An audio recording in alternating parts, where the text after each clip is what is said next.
Hey y'all, it is Speaking Facts in 15 coming with you y'all with another show.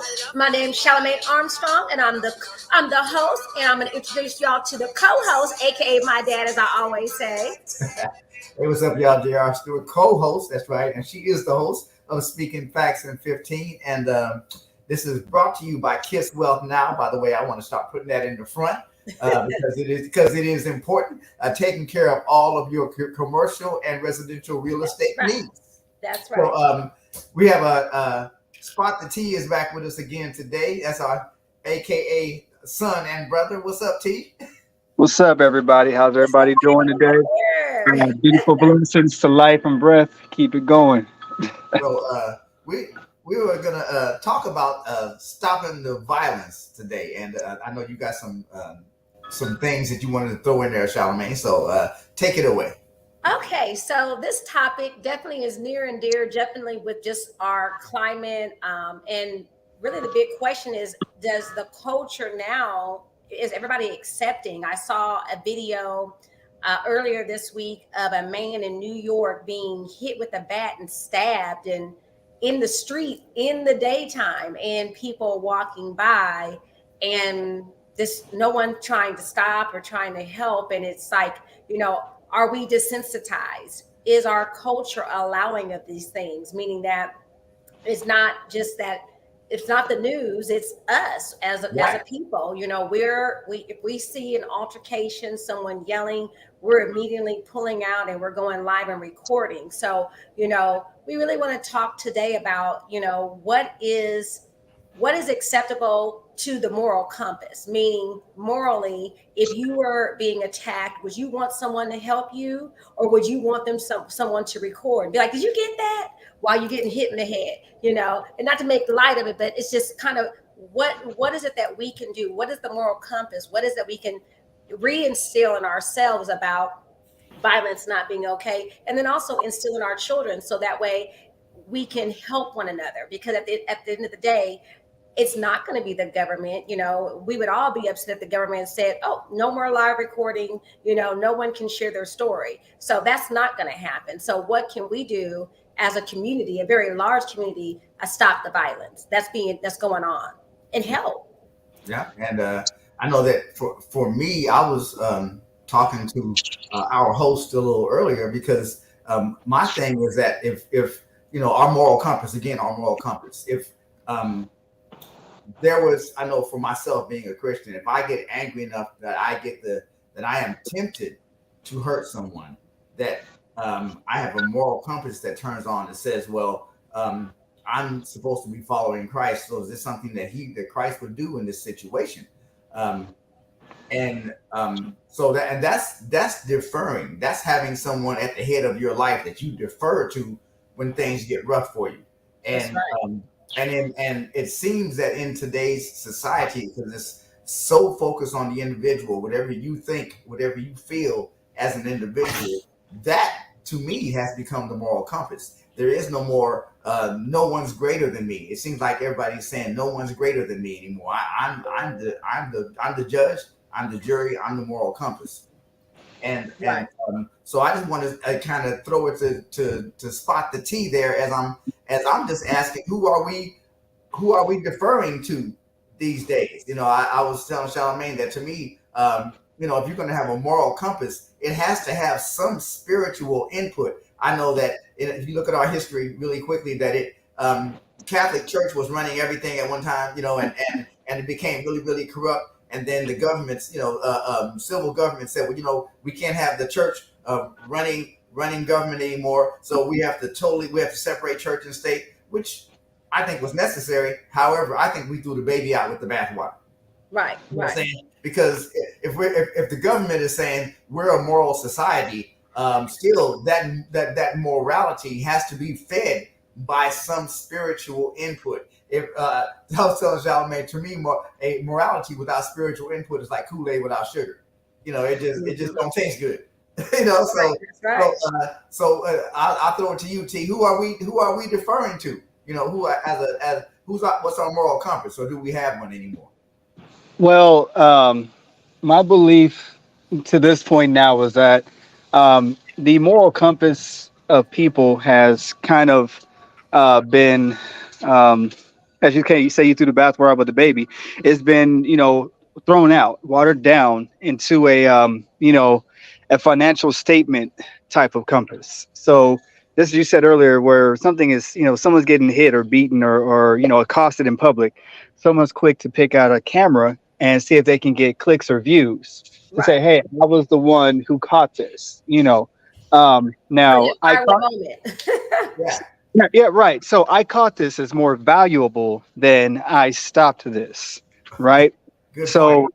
So now we have this ideal that people are looking at, okay, well, what can I make off of this as opposed to how can I make a difference? And that's where the moral compass sits at. So in reality, when everyone is born, we don't know how to lie. We don't know how to, hate. We don't know how to be angry. We know how to cry when we want something. We know how to smile. We know how to love. Now, the other things we learn through our experiences in life.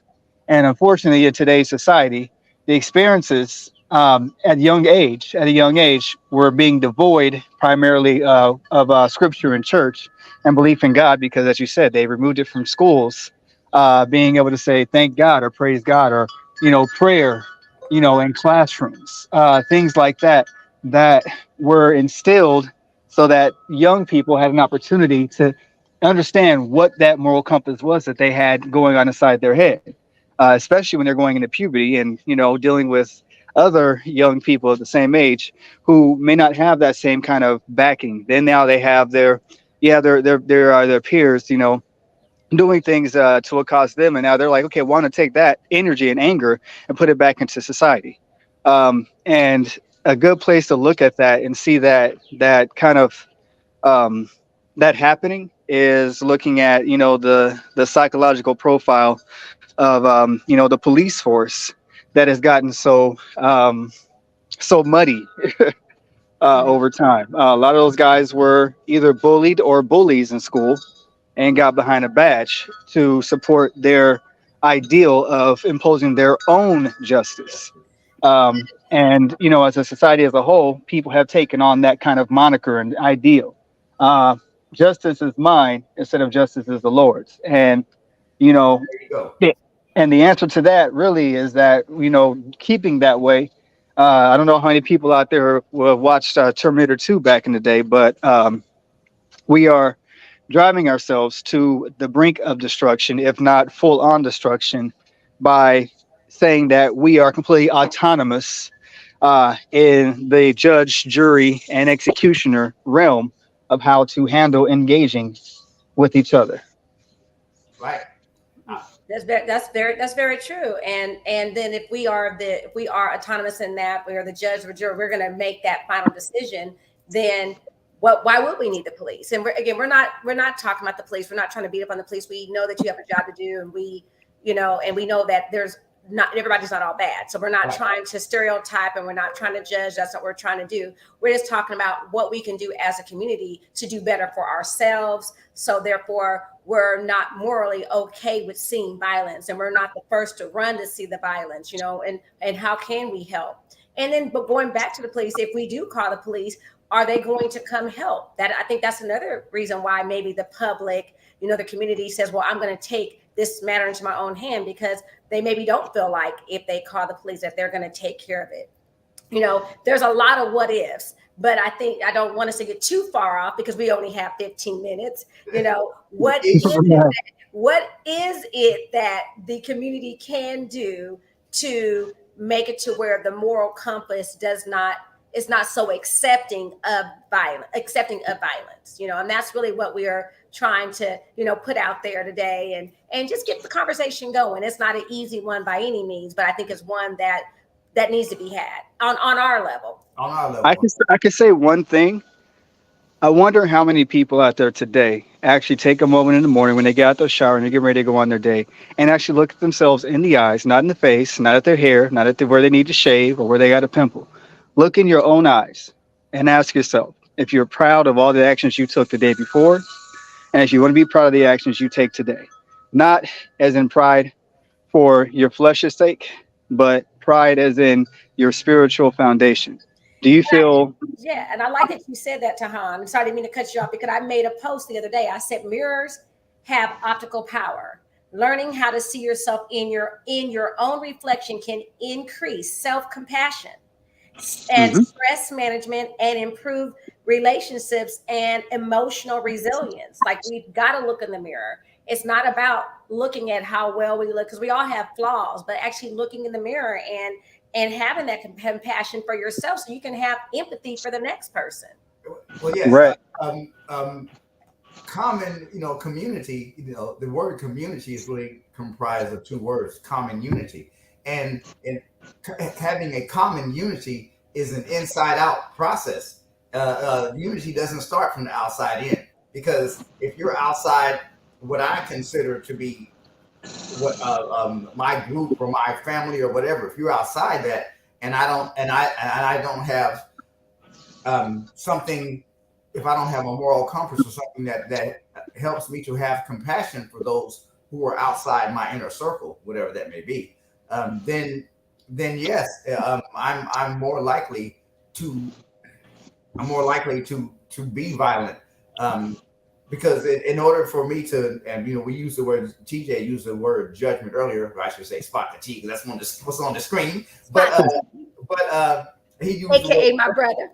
earlier, because in order for me to kill you, I have to either be mad enough at you to kill you, or I have to be mad enough at me and take it out on you. And it's one or the other. I either have to be mad enough at you or mad enough at me to take it out on you. And in either case, it comes down to us having a moral compass in our homes, because one family makes up, and then you have this family and this family, and pretty soon you have a community. But having a moral compass starts in the family, and it seems like our society has gotten so focused on me, me, me. Individual. Recognize me. I am whatever. Hear me roar. You know what I'm saying? It just seems like we've gotten so focused on the individual rights that and that we have taken away from the responsibility that goes along with rights. Rights never come without responsibility for those rights. You know what I'm saying? And we have, as far as human beings go, we are endowed with free will, so we can, whatever we can choose, we basically have the right to do. So it's not even about rights per se, because a human being can choose to do whatever, and our society reflects that. Now we're kind of doing whatever. So I mean, you can't stop a human from doing what they choose to do. The issue becomes, why are you choosing that? You know what I'm saying? And so we have, thank you for tuning in. I want to read one of our comments. Thank you to Corey for tuning in. So Corey said that, understand that our government might want us all divided. Under God, we are all the same. Embrace our differences and other culture. Remember, parents should be instilling morals, not society. So true that, definitely true. And that's what Very, very well put too. Very well put. That's a very that's a 1, 2, 3. yeah, yeah, definitely. It covers it, And thanks, Corey. That mirrors what I just said. The moral compass has we got to go back to starting it in the home. That's right. And we have to take our justice back from social media. We have to take our spiritual development back from all these distractions. Right. I was talking to my brother, and my niece was playing Fortnite, and there's nothing wrong with playing a video game or having any activity in and of itself. The activities don't make us good, bad, or indifferent or anything else. But if we're spending so much time doing them that we don't have time to, like you said, look in the mirror, to get that reflection, to self-reflect, then I just depend on whatever emotion that hits me at that moment. Because again, I'm not deferring to a higher authority of any kind. And right. We need to put the higher authority back in our homes. You know what I'm saying? There's something that says, okay, human beings, we're flawed. We need a higher compass to regulate our behavior. You know what I'm saying? And, right. And we have, well, now we're saying, well, now we're saying I'm the ultimate authority. I don't need anybody to regulate my behavior, because I'm perfect or whatever. It blows me away. But we need to get it back into our homes so that it spreads to our communities, our towns, and then our our counties, our states. But we got to get it back in the home. Right, to where it's the young people, it's a vibe. It needs to be a vibe that violence is not acceptable, that someone would stand up and help out and make sure that someone is not, like I opened with, beaten in the street in broad daylight and people walking by looking, Right. wow, that person must have deserved it. Right. Well, there's also that unspoken part about violence, which is typically anger stems from your inability to be able to live with the fact that you don't know how to handle the situation. That's right. You don't understand. It's a lack of understanding. So you resort to violence. Right. So I mean that is a major part of that of understanding and knowing what that is, where that stems from, is a major part, and bringing the third dimension back to the society. People are living in a 2D kind of world because it has been an electronics driven thing. You're looking at a screen all day. You look at screens, you only see 2 dimensions, but there's 3. And I say it that way because it seems like the moral compass and mortality are they're kind of taken away because you never really get to look deeper. It's always just looking on the surface. That's right.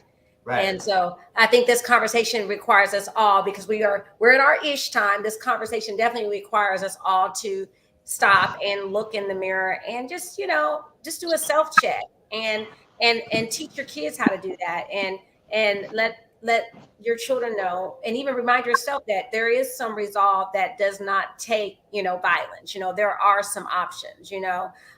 We've been talking about, thank you, Corey says, preach on Black people. I think the past couple of weeks we've been talking about forgiveness. If we learn how to forgive, that's you won't be so angry.